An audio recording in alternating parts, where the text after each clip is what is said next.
কত করতে পারছে অথচ আমার কি ছিল, ছোট ছিল। তারপরে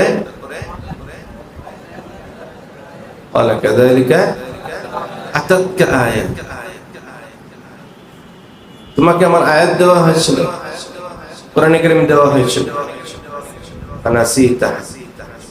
ভুলে গেছো। কাযালিকাল ইয়াওমা তুনসা, আজকের দিনে তোমাকে।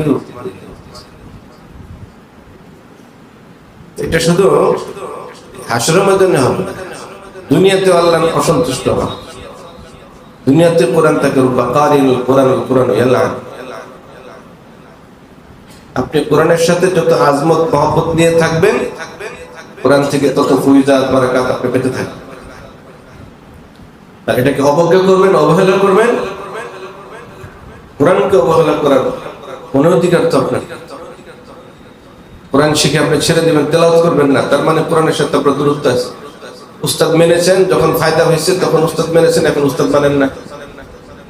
কি বাবা ছোটবেলা মজা দিয়েছেন, কত কিছু দিয়েছেন, আপনার মনের সব আশা পূরণ করেছেন, তখন বাবা খুব বাবা ছিল, এখন বাবার কদর হয় কি হয় না? এমনই নিয়ামত পেয়ে যাওয়ার পরে অনেকেই অবহেলা শুরু হয়। এটাই হলো নাশুকরিয়া। কাফারতু মিন আযাবিল শাহর। আপনি কোরআনে কারীমের সাথে দুনিয়া অবহেলা করবেন, দুনিয়াতে আপনাকেও অবহেলা করবেন।